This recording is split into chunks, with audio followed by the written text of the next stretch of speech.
What if America's revolution wasn't only about freedom, but about secret bargains no one dared to reveal? What if Britain never knew the true alliances that shaped the fate of the colonies? Alliances fueled not by ideals, but by hidden motives in smoke-filled rooms and whispered promises across oceans?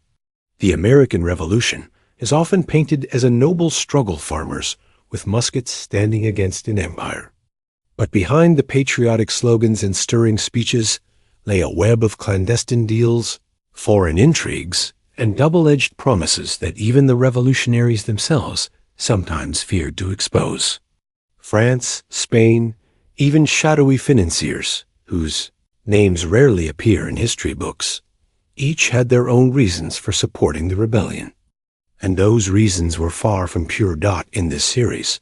We're peeling back the polished version of the story. We'll step into candlelit chambers where envoys made desperate gambles, into royal courts where America's future was just another chess piece, and into the letters that hinted at betrayals no one dared to admit. So ask yourself, was independence truly won on the battlefield, or was it bought in secret corridors of power?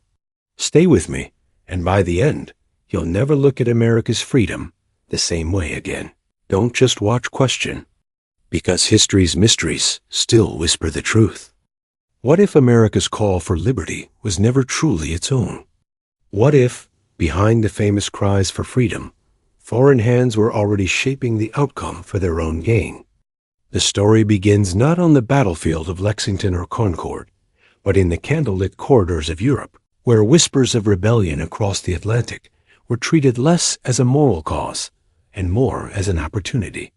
To Britain, the American colonies had been both a treasure and a burden.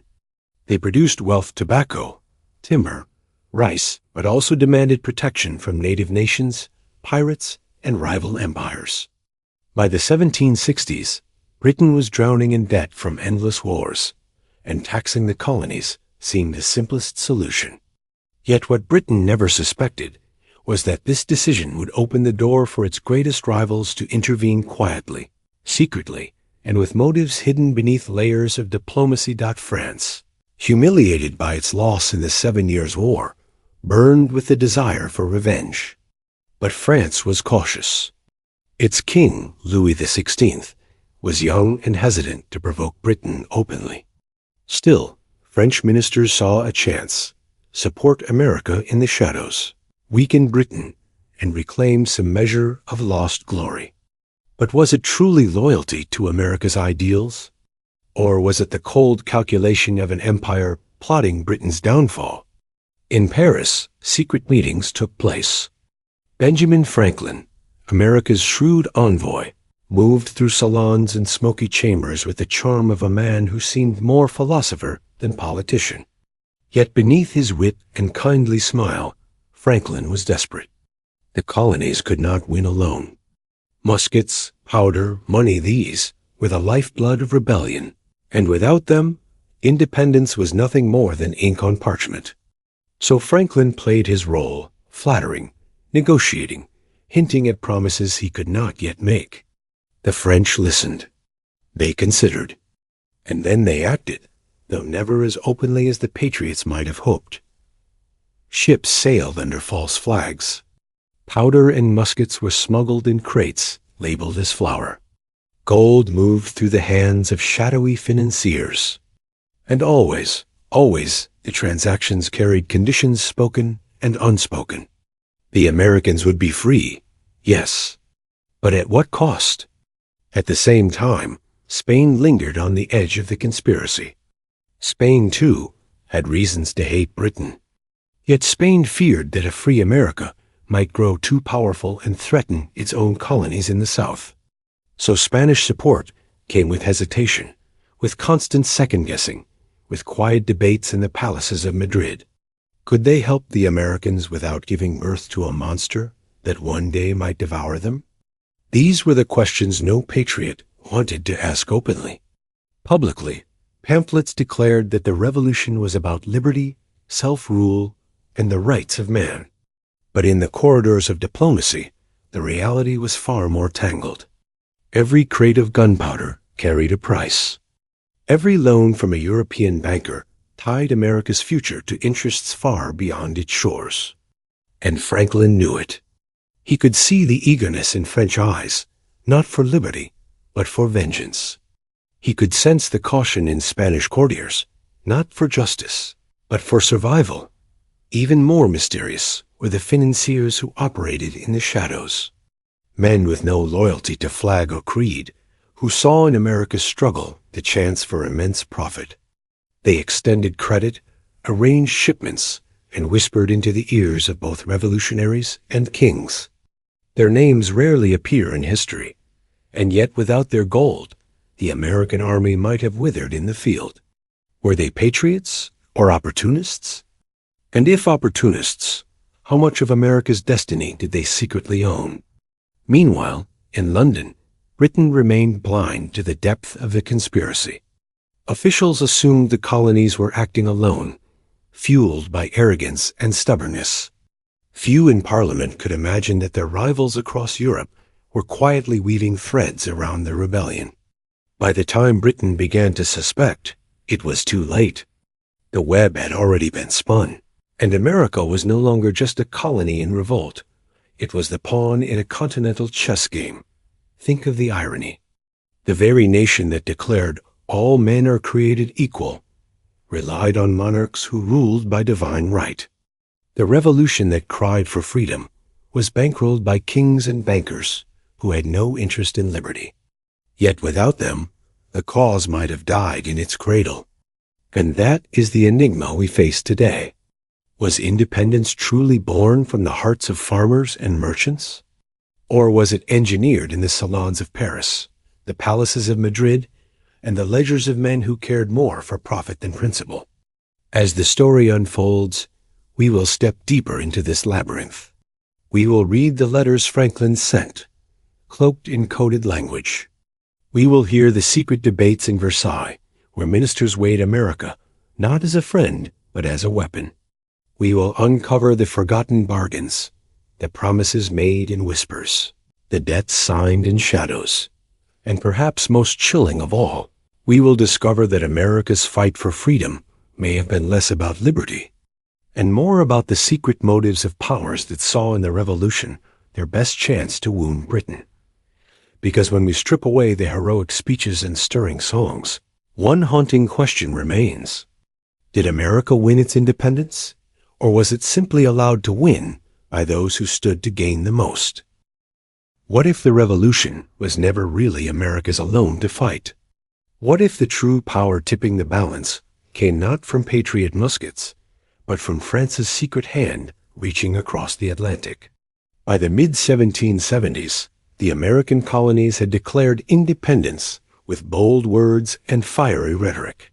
But bold words did not stop British cannons, and fiery rhetoric did not feed starving soldiers at Valley Forge. The truth was simple and terrifying. Without outside help, America's revolution was doomed.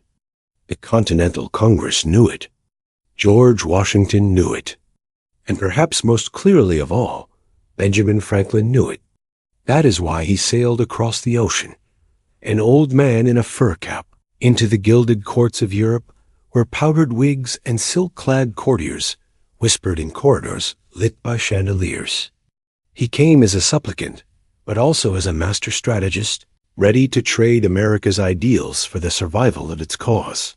France, still humiliated by its catastrophic defeat in the 7 Years' War, was hungry for revenge.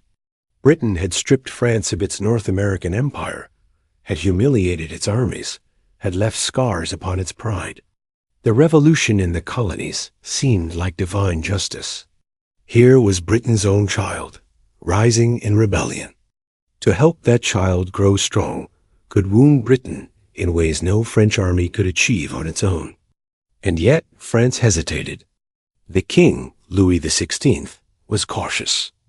War with Britain was costly, and France's treasury already groaned with debt. But his minister's men, like Vergennes, sharp-eyed, calculating, saw in America the perfect opportunity. Support the rebellion in secret. Feed it just enough to bleed Britain dry. Then, when the time was right, strike openly. So the secret arrangements began. Crates of gunpowder, disguised as commercial shipments, left French ports.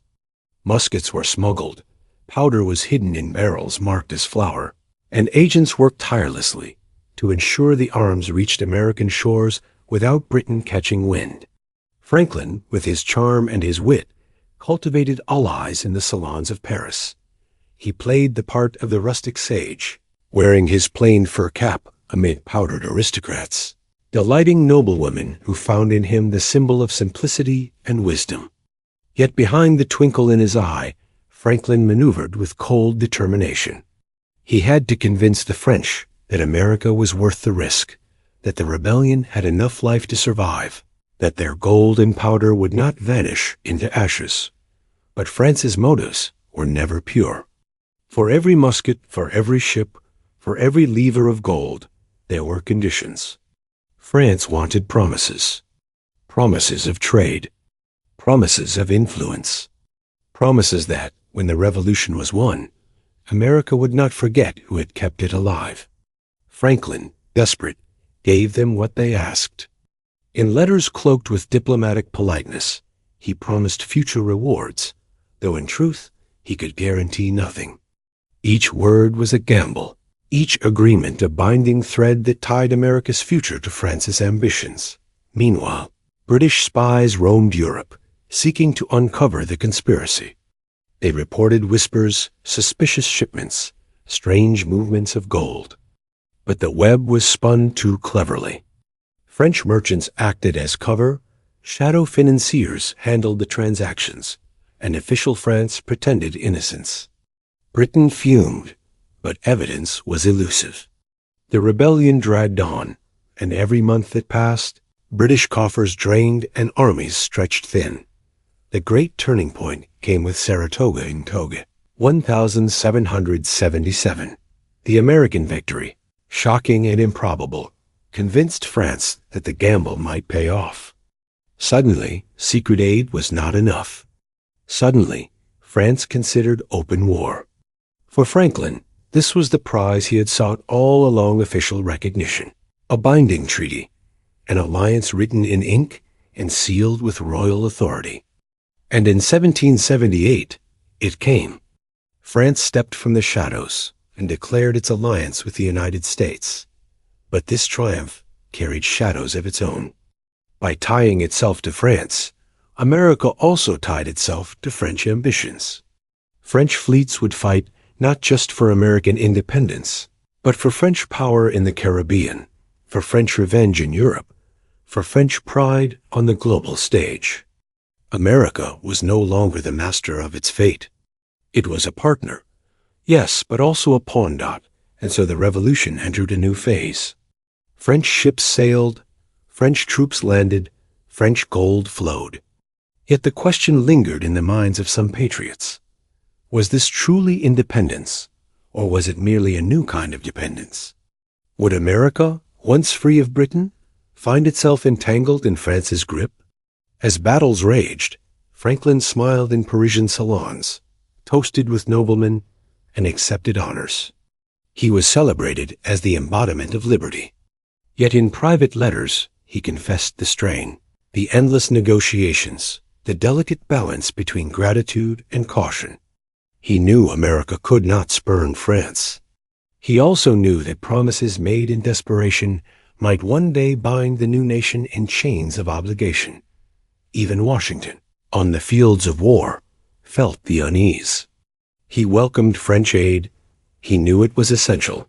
Yet he also feared the influence of foreign powers upon America's fragile experiment. He was a soldier, not a diplomat, but he understood that wars are not won only with muskets. They are won or lost in the corridors of diplomacy, in the secret bargains struck far from the battlefield. And so, as the revolution thundered on, a chilling truth became clear. The war was no longer a simple struggle between colonies and empire. It had become a continental contest, a stage upon which old rivals played out their ambitions, using America as both symbol and tool. The flag of liberty waved proudly, but in the shadows, Another banner flew, the banner of secret motives, of hidden bargains, of foreign hands guiding the course of America's destiny. When the guns of Saratoga thundered, Britain reeled, but France smiled. For them, the revolution was never about liberty. It was about revenge, power, and the chance to watch their old enemy bleed. And America, desperate for survival, accepted the bargain, even as it chained its future to the whims of another empire. As we move deeper into this tale, we must ask, did America win the revolution, or did France win its revenge? Did the birth of liberty come from the courage of patriots, or from the cold calculations of kings? And in accepting France's shadow hand, did America truly secure its freedom, or merely trade one master for another? What if one of America's greatest allies never truly wanted America to be free? What if Spain's involvement in the revolution was driven less by friendship and more by fear of what freedom could unleash? The image of Spain's role in America's fight for independence is often faint, hidden behind the brighter glare of France's bold alliance. Yet Spain, too, was a player in uneasy, reluctant conspirator whose motives were tangled in caution, fear, and ambition. To understand Spain's shadowy role, we must step into the court of King Charles III, a monarch cautious by nature, wary of bold risks, and deeply protective of Spain's vast empire stretching across the Americas. Spain despised Britain, yes. The scars of past wars with the British Navy still burned, and the sight of Britain's rising power gnawed its Spanish pride. But the idea of encouraging rebellion, that was something altogether different. Spain ruled an empire far larger than Britain's. From Mexico to Peru, from Cuba to the Philippines, Spain's wealth flowed not from liberty, but from control. And therein lay the dilemma. Supporting America's revolution might weaken Britain, but it might also set a dangerous precedent. What if Spain's colonies looked northward and asked, if the Americans can defy a king, why can't we? Every Spanish minister knew that independence in the English colonies could inspire rebellion in their own. The spark of liberty was dangerous, and once lit, it could not be easily extinguished. Yet despite their fears, Spain could not sit idly by. Britain's dominance threatened Spain's possessions in the Caribbean and along the Gulf of Mexico. If Britain crushed the American rebellion and grew stronger, Spain's empire would be next in line. Thus Spain played a dangerous game, supporting America in secret, but never openly embracing the rebellion as France did. The man who embodied Spain's cautious involvement was Don José de Galvez, the minister of the Indies, whose strategies often turned on a knife's edge of paranoia. He saw in the rebellion both opportunity and peril. Spain could bleed Britain, yes, but it must do so without fanning the flames of independence too brightly. And so Spanish aid trickled in through covert channels.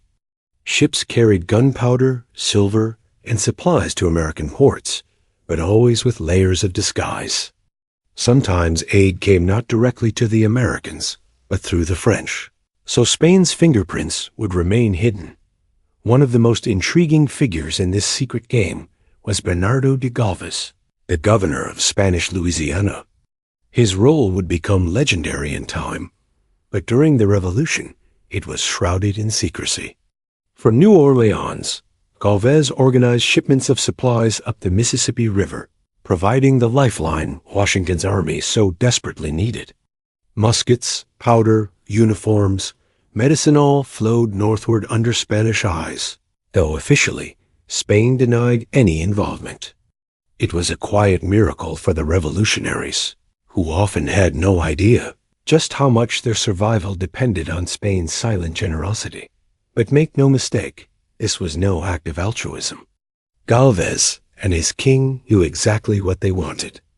Every shipment, every coin, every gesture of support was calculated to weaken Britain's hold on North America and protect Spain's own borders. And when Spain finally declared war on Britain in 1779, it did so not as America's ally, but as France's. Spain never signed a treaty with the Americans. Officially, Spain did not recognize American independence until Britain itself did. This was Spain's balancing act, helping enough to wound Britain, but not so much that America became too strong. The war Spain fought against Britain was not the same war America fought. Spain's war was for Gibraltar, for Florida, for dominance in the Caribbean. Spanish armies besieged British forts along the Gulf Coast. Spanish ships clashed with British squadrons in the Mediterranean, and Galvez himself led daring campaigns to capture Baton Rouge, Natchez, Mobile, and Pensacola. These victories weakened Britain's global reach and indirectly aided America's cause, but they also revealed Spain's true motives. For Spain, this was never about American liberty. It was about empire, survival, and revenge. And yet, for all their caution, Spanish support was indispensable. Without Spanish silver, the Continental Congress might have collapsed under debt. Without Spanish ports, supplies could not have flowed so freely. Without Galvez's victories along the Gulf, Britain's strength in the southern colonies might have been overwhelming. Spain's fingerprints were everywhere, even if history's spotlight rarely lingers on them. Still, the contradiction lingered. How could Spain justify supporting a revolution while suppressing freedom in its own colonies? Ministers in Madrid debated endlessly, worrying that the contagion of liberty would spread southward. And in truth, their fears were not unfounded. The example of the American Revolution would echo decades later in Mexico, Venezuela, Argentina, and beyond. Spain's gamble, meant to protect its empire, would one day help unravel it. As Britain struggled, as France celebrated, Spain remained cloaked in its uneasy secrecy. Charles III never once shook the hand of an American envoy. No Spanish king toasted the cause of liberty. Instead, Spain watched from the shadows, feeding the fire just enough to weaken Britain, but never so much as to lose control of its own empire. This duality makes Spain's role one of the revolution's greatest enigmas. They were friend and skeptic, ally and stranger, benefactor and jailer. Their gold flowed into America's coffers, but their heart never embraced the revolution's ideals. And when peace finally came, Spain gained much. Florida returned to their crown, Gibraltar nearly captured, pride restored. America gained independence, yes, but not thanks to Spain's friendship. Rather, thanks to Spain's reluctant gamble that just happened to align for a fleeting moment with America's desperate needs. So ask yourself, was Spain truly an ally or merely an opportunist? Did they aid America, or did they simply use America as a pawn in their endless rivalry with Britain? And in doing so, did Spain plant the seeds of its own imperial collapse, even as it sought to protect itself? The revolution is often remembered as a story of brave patriots and noble ideals. But in the shadows, Spain's reluctant hand tells a darker tale. It is the story of a great empire gambling with fire, terrified of the spark it was feeding, and yet unable to resist the chance to wound its ancient enemy. And so we are left with another haunting truth. America's independence was not simply the triumph of liberty over tyranny. It was also the product of secret bargains struck in fear, of reluctant hands that gave just enough to shape the outcome, but never enough to believe in the dream itself. The question remains, was America truly liberated by its own courage, or was it caught in the reluctant gamble of Spain? A gamble that would echo far beyond the revolution, into the fall of empires themselves?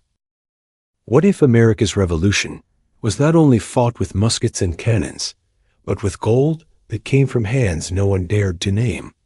What if the true victors of independence were not soldiers or generals, but shadowy financiers and spies who operated in silence, shaping the war from behind a curtain of secrecy? Every great revolution has its heroes in uniform, but what history often hides are the silent figures who never stood on a battlefield, yet determined its fate. The American Revolution was no exception. While Washington's army shivered at Valley Forge, While Congress printed paper money that turned worthless in soldiers' hands, another war raged in counting houses, in secret chambers, in the coded language of letters that no British agent could fully decipher.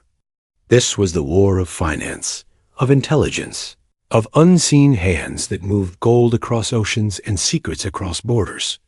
The Continental Congress was broke, almost from the beginning. Its paper currency collapsed in value, its soldiers went unpaid, and its officers feared mutiny. Without hard coin silver and gold, the revolution would starve. And yet, somehow, America endured. Ships laden with powder and muskets kept arriving, loans kept materializing, and debts, though staggering, did not end the war. How? The answer lies in the networks of financiers and spies who operated in the shadows. Men and women whose loyalty was not always to liberty, but to opportunity. One of the most mysterious figures in this world was a French playwright turned businessman named Pierre-Augustin Caron de Beaumarchais. Known to the world for writing The Barber of Seville, Beaumarchais was also the architect of one of the most elaborate secret supply operations in history. Under the guise of a trading company called Roderick Hortalez & Co., he funneled muskets, cannon, and powder from France to America. His warehouses disguised the shipments, his ledgers hid the payments, and his charm opened doors at the highest levels of power. To Britain, it appeared as mere trade. To America, it was lifeblood.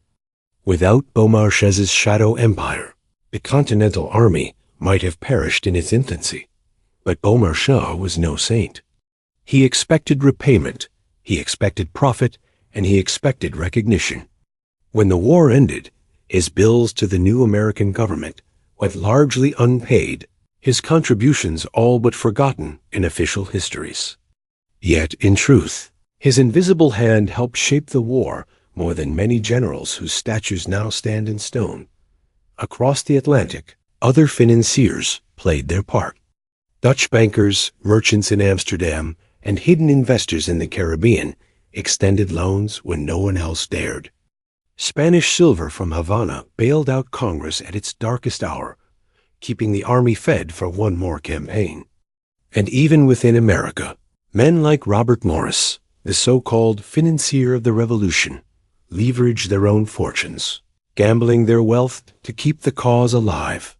These were not battles fought with bayonets, but with credit, persuasion, and risk. And they were battles no less decisive. Then there were the spies. For every dollar raised, there was a secret carried in whispers.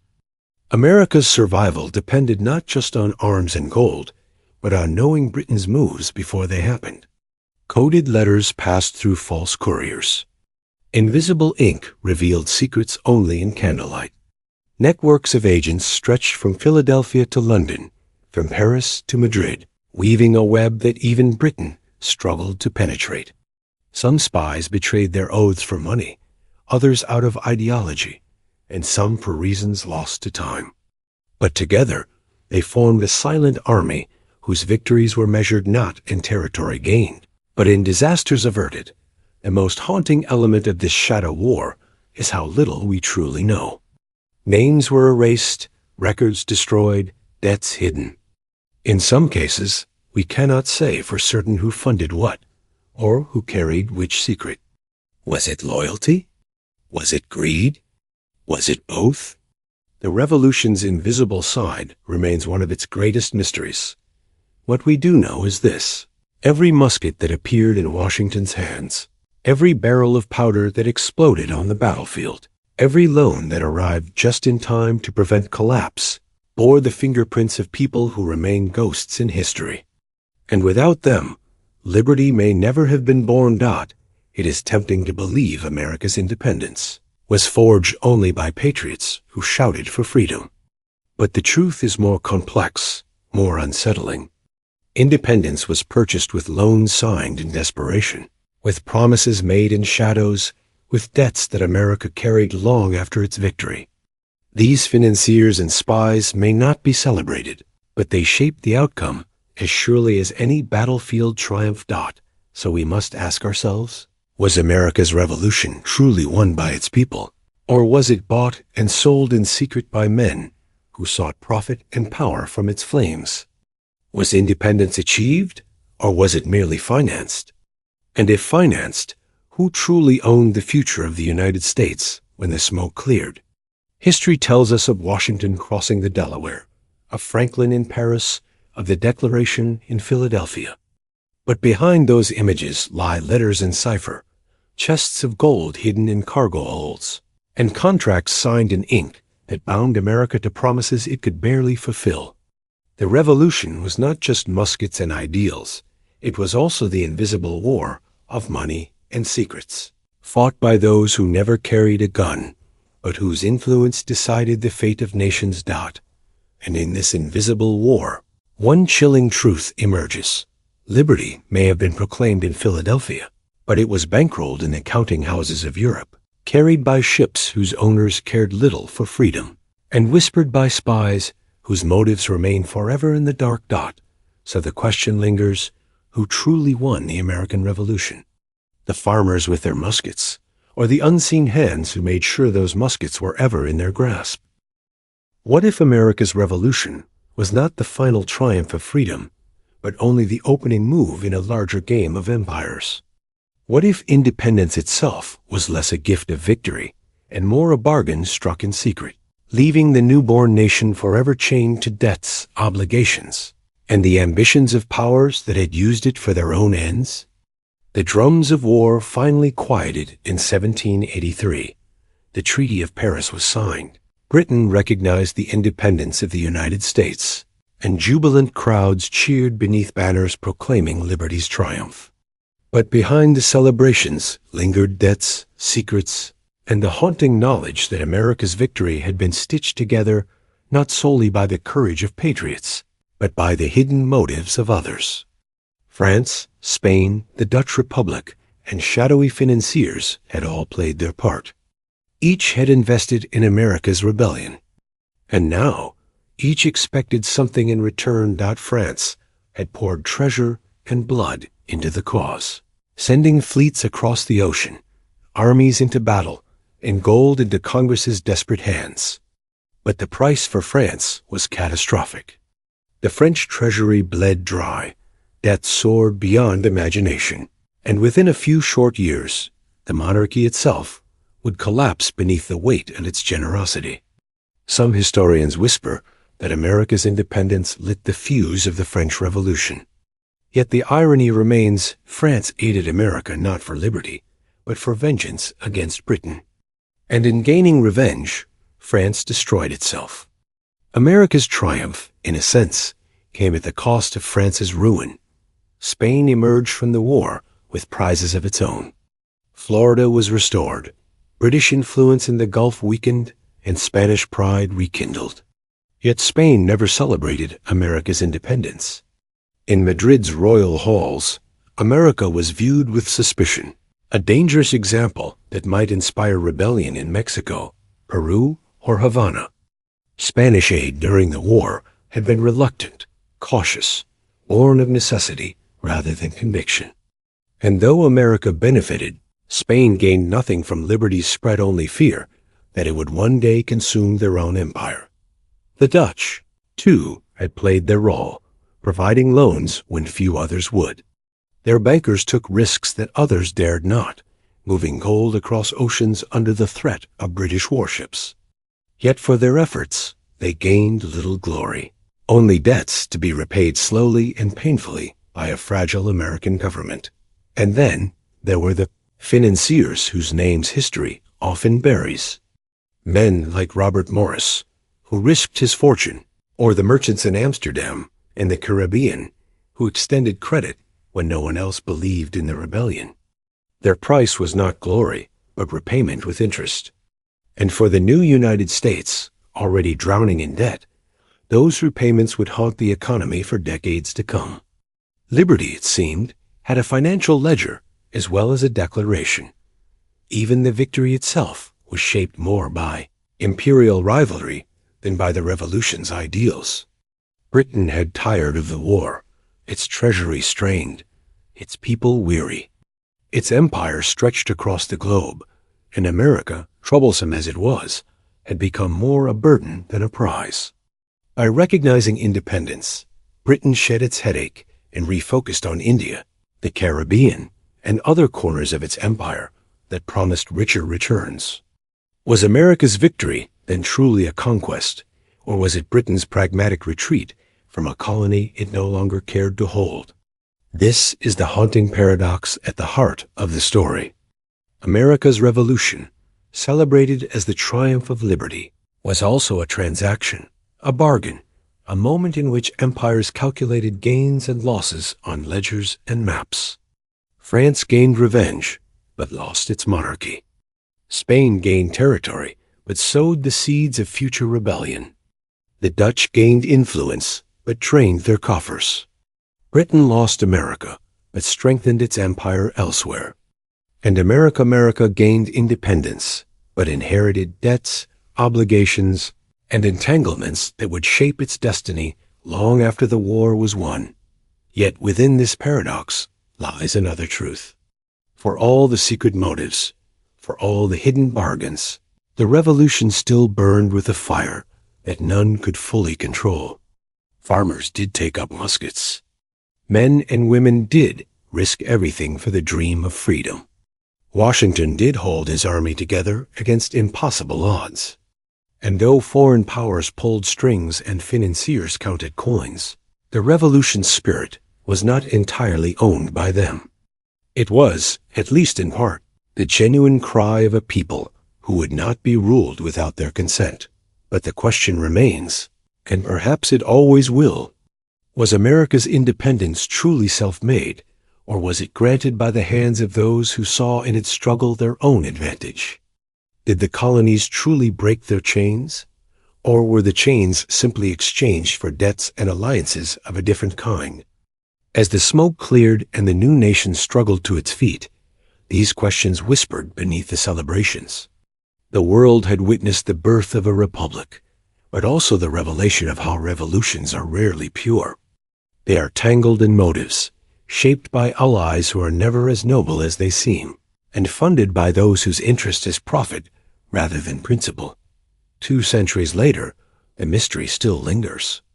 Britain never knew the full depth of America's revolutionary alliances, nor the secret motives that drove them. And perhaps, in truth, neither did America itself. The revolution gave birth to a nation, yes, but it also left behind shadows of deals, debts, and obligations that shaped its future in ways few patriots ever imagined not. So when we celebrate liberty, when we picture Washington crossing the Delaware or Franklin charming the salons of Paris, we must also remember the shadow figures. The kings who gambled, the financiers who profited, the spies who whispered. For in their hidden hands lies the unspoken truth that liberty, as noble as it sounds, is never free. And so we close with a final question. Did America truly win its independence? Or did the empires of Europe simply allow it, because in that victory they saw not freedom's triumph, but their own secret advantage?